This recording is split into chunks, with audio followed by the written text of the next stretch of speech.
사랑하고 축복합니다. 2026년 4월 29일 수요일입니다. 오늘 이 하루도 하나님 나라를 마음껏 누리시는 가족들 될 수 있기를 축복합니다. 오늘 말씀 제목은 두려움 속에 언약을 붙드는 야곱이라는 제목으로 말씀을 나누고자 합니다. 오늘 말씀은 창세기 32장 1절에서 21절까지 말씀입니다. 야곱이 길을 가는데 하나님의 사자들이 그를 만난지라. 야곱이 그들을 볼 때에 이르기를 이는 하나님의 군대라 하고 그 땅 이름을 마하나임이라 하였더라. 야곱이 세일 땅 애굽들에 있는 형 에서에게로 자기보다 앞서 사자들을 보내며 그들에게 명령하여 이르되 너희는 내 주 에서에게 이같이 말하라. 주의 종 야곱이 이같이 말하기를 내가 라반과 함께 거류하며 지금까지 머물러 있었사오며 내게 소와 나귀와 양떼와 노비가 있으므로 사람을 보내어 내 주께 알리고 내 주께 은혜 받기를 원하나이다 하라 하였더니 사자들이 야곱에게 돌아와 이르되 우리가 주인의 형 에서에게 이른즉 그가 400명을 거느리고 주인을 만나려고 오더이다. 야곱이 심히 두렵고 답답하여 자기와 함께한 동행자와 양과 소와 낙타를 두 떼로 나누고 이르되 에서가 와서 한 떼를 치면 남은 한 떼를 피하리라 하고 야곱이 또 이르되 내 조부 아브라함의 하나님 내 아버지 이삭의 하나님 여호와여 주께서 전에 내게 명하시기를 내 고향 내 족속에게로 돌아가라. 내가 내게 은혜를 베풀리라 하셨나이다. 나는 주께서 주의 종에게 베푸신 모든 은총과 모든 진실하심을 조금 더 감당할 수 없사오나 내가 내 지팡이만 가지고 이 요단을 건넜더니 지금은 두 때나 이루었나이다. 내가 주께 간구하오니 내 형의 손에서 에서의 손에서 나를 건져내시옵소서. 내가 그를 두려워하면 그가 와서 나와 내 처자들을 칠까 겁이 나기 때문이이다. 주께서 말씀하시기를 내가 반드시 내게 은혜를 베풀어 네 씨로 바다에 셀 수 없는 모래와 같이 많게 하리라 하셨나이다. 야곱이 거기서 밤을 지내고 그 소유 중에서 형 에서를 위하여 예물을 택하니 암요소가 200이요 순염소가 20이요 암양이 200이요 순양이 20이요 전나는 낙타 30과 그 새끼요 암소가 40이요 황소가 10이요 암나귀가 20이요 그 새끼 나귀가 10이라. 그것을 각각대로 나누어 종들의 손에 맡기고 그의 종에게 이르되 나보다 앞서 건너가서 각대로 거리를 두게 하라 하고 또 그가 또 앞선 자에게 명령하여 이르되 네 형 에서가 너를 만나 묻기를 네가 누구의 사람이며 어디로 가느냐 내 앞의 것은 누구의 것이냐 하거든 대답하기를 주의 종 야곱의 것이요 자기 주 에서에게로 보내는 예물이오며 야곱도 우리 뒤를 잇나이다 하라 하고 그 둘째와 셋째와 각대를 따라가는 자에게 명령하여 이르되 너희도 에서를 만나거든 곧 이같이 그에게 말하고 또 너희는 말하기를 주의 종 야곱이 우리 뒤에 있다 하라 하니 이는 야곱이 말하기를 내가 내 앞에 보내는 예물로 형의 감정을 푼 후에 대면하면 형이 혹시 나를 받아 주리라 함이었더라. 그 예물은 그의 앞서 보내고 그는 무리 가운데서 밤을 지내다가. 아멘. 오늘 말씀 제목은 두려움 속에 언약을 붙드는 야곱이라는 제목으로 말씀을 나누겠습니다. 오늘 말씀의 내용은 야곱이 아버지의 집으로 돌아가는 여정 가운데 형을 만나는 과정 속에 일어난 일입니다. 먼저 이 여정 가운데 가장 먼저 일어난 일이죠. 하나님의 군대를 만난 야곱이었습니다. 야곱이 길을 가는 중에 하나님의 사자들을 만납니다. 그는 그곳을 마하나임이라는 이름으로 부릅니다. 그 의미는 야곱의 진과 하나님의 진이 있다라는 것, 눈에 보이지 않지만 하나님이 함께 하신다라는 증거가 될 수 있었겠지요. 이 과정 속에 에서를 향한 화해를 시도합니다. 야곱은 형 에서에게 사자들을 보내며 자신을 낮춥니다. 자기가 가진 겸손함으로 관계를 회복하고자 하였다라는 것이지요.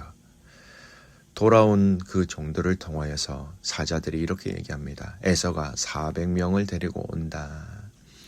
야곱의 반응을 보십시오. 심히 두려워하였고 가족과 재산을 두 때로 나눕니다.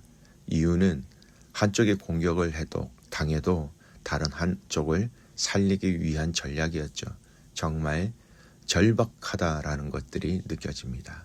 이런 상황 속에서 9절에서 12절까지 말씀, 하나님 앞에 야곱은 매우 구체적이면서도 겸손하게 기도를 드립니다. 오늘 이 본문 중에 우리가 중심적으로 살펴보아야 할 내용이기도 하지요. 좀 길지만 9절에서 12절까지 말씀을 읽겠습니다. 야곱이 또 이르되 내 조부 아브라함의 하나님, 내 아버지 이삭의 하나님 여호와여, 주께서 전에 내게 명령하시기를 네 고향 네 족속에게로 돌아가라.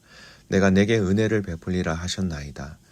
나는 주께서 주의 종에게 베푸신 모든 은총과 모든 진실하심을 조금 더 감당할 수 없사오나 내가 내 지팡이만 가지고 이 요단을 건넜더니 지금은 두 때나 이루었나이다. 내가 주께 간구하오니 내 형의 손에서 에서의 손에서 나를 건져내시옵소서. 내가 그를 두려워함은 그가 와서 나와 내 처자들을 칠까 겁이 나기 때문이이다. 주께서 말씀하시기를 내가 반드시 내게 은혜를 베풀어 니시로 바다에 셀 수 없는 모래와 같이 많게 하리라 하셨나이다. 여러분, 이 기도의 의미, 이 기도의 핵심 구조를 자세히 살펴보십시오. 언약의 하나님을 부르고 있지요. 아브라함의 하나님, 이삭의 하나님. 두 번째, 자신의 자격 없음을 고백합니다. 나는 모든 은혜를 감당하지 못하나이다. 겸손히 하나님 앞에 엎드리며 고백하는 기도라는 겁니다. 세 번째, 현재 자신의 두려움을 토로하고 있습니다. 형 에서를 두려워하나이다 라는 것이죠. 그런 과정 속에 네 번째죠.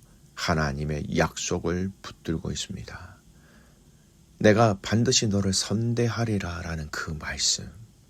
중요한 포인트는 뭡니까? 환경이 아니라 약속으로 이 상황을 해석하고 있습니다. 여러분, 이 기도의 내용은 너무너무 중요합니다. 형이 자신의 가족들을 죽일 줄 모른다라는 두려움, 현실적인 두려움이 있었습니다. 그 환경 속에서 그는 이렇게 기도하였습니다. 정리해 봅니다. 하나님의 이름을 부릅니다. 하나님을 찾는 것이지요. 두 번째, 자신의 연약함, 자신의 한계, 자신의 모든 것을 하나님께 있는 그대로 고하고 있습니다. 세 번째, 현실의 두려움을 얘기합니다. 형 에서를 두려워하나이다. 두려움의 마음을 온전히 주님께 쏟아놓고 있다라는 겁니다.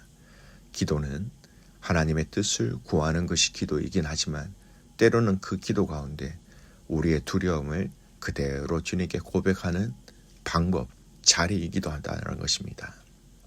주님 앞에 우리의 마음에 있는 것들을 그대로 쏟아낼 수 있는 지혜와 은혜가 있는 기도가 필요하지요. 네 번째, 야곱의 기도 가운데 가장 중요한 핵심 구절이라고 말씀드렸습니다. 하나님의 약속을 붙들었다. 내가 반드시 너를 선대하리라 라는 그 말씀을 기억하며 하나님 앞에 엎드리며 간구한다라는 겁니다. 내가 반드시 너를 선대하리라. 여러분, 이 네 번째 이 말씀은요, 바로 이 창세기 32장 이 야곱의 기도를 통하여서 창세기 28장에 일어난 베델의 약속을 기억하고 있다라는 겁니다. 그 베델의 약속을 다시 붙잡는 구조와 고백이 바로 내가 반드시 너를 선대하리라 라는 그 말씀을 기억한다라는 겁니다. 창세기 28장 베델에서 내가 너와 함께 하겠다라는 약속을 하셨지요. 그래서 그것을 붙잡고 오늘 이 말씀은 주께서 말씀하시기를 그 말씀을 기억한다라는 겁니다. 28장에는 너를 돌아오게 하겠다라는 말씀이 있었지요. 지금 돌아오는 상황 자체가 약속의 성취 과정에 있다라는 겁니다. 내가 너를 떠나지 않는다. 에서를 만나는 두려움 속에서도 붙드는 근거가 내가 반드시 너를 선대하리라 라는 말씀, 베델의 약속을 현재 상황에 적용한 고백이었다라는 겁니다. 야곱의 신앙이 여기서 중요한 핵심을 보여주고 있습니다. 베델에서 약속하신 그 하나님의 약속을 기억하여 오늘 이 창세기 32장 말씀은 약속을 붙잡는 신앙이 되었다는 것입니다. 약속을 받았고 약속을 붙잡는 것은 다른 것입니다. 약속을 받았지만 약속을 믿지 않을 수도 있습니다. 그러나 오늘 이 창세기 32장의 야곱은 그 약속을 붙잡는 신앙으로 말하고 있다라는 겁니다. 신앙의 성숙은요, 약속을 다시 붙잡는다, 다시 재적용한다 라는 것이 중요합니다. 하나님은 새로운 말씀을 주시기보다는 이미 주신 약속을 다시 붙들어 주신다, 붙들게 하신다라는 겁니다. 기억하십시오. 성경은 이미 우리에게 하나님의 약속으로 다 말씀하셨습니다. 그 약속을 내가 붙잡고 신뢰하며 적용해 나갈 때에 그 약속의 응답을 누릴 수 있다라는 것입니다. 여러분, 금송아지 사건 아시지요? 그 사건 이후에 여러분 약속을 다시 붙잡았다는 것을 알고 있습니까?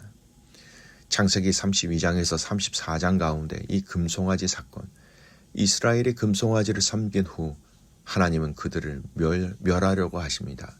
그때 모세가 어떻게 기도합니까? 아브람과 이삭 약속하신 그 맹세를 기억하옵소서. 백성의 상태가 아니라 하나님의 언약을 근거로 하여 하나님 앞에 간구하였고 그 결과 하나님은 뜻을 돌이키셨다라는 겁니다. 사랑하는 믿음의 성도 여러분, 오늘 성령의 시대, 신약의 시대를 살아가고 있는 저와 여러분의 삶 속에 우리가 시선을 두어야 할 분명한 핵심이 있습니다. 요한복음 14장 26절, 성령이 너희에게 모든 것을 가르치고 내가 너희에게 말한 모든 것을 생각나게 하리라. 기억은 인간의 노력만이 아니라 성령께서 생각나게 하셔야 한다라는 겁니다. 오늘 언약을, 오늘 말씀을, 하나님의 함께 하심을 우리가 기억하고 생각나게 하실 수 있도록 하시는 분, 바로 성령님이다라는 겁니다. 저와 여러분에게 허락하신 이 말씀을 기억하고 또 성령님을 통하여 생각하며 기억하며 따르며 이것으로 오늘 이 땅에 우리 믿음의 성도들의 삶의 여정 가운데 함께 하시는 성령님을 통하여 우리는 승리할 수 있게 되는 것이지요. 말씀을 정리합니다. 오늘 두려움 속에 언약을 붙잡은 야곱이었습니다. 그 기도의 문구를 보십시오. 여러분, 오늘 이 땅의 삶 속에서 저와 여러분, 하나님께서 우리에게 허락하신 그 약속을 붙잡음으로 또 그 약속을 붙잡을 수 있는 생각과 마음을 주시는 그 성령님을 통하여 오늘 이 하루 마음껏 넉넉히 이기며 승리하는 복된 믿음의 가족들 될 수 있기를 주님의 이름으로 축복합니다. 아멘.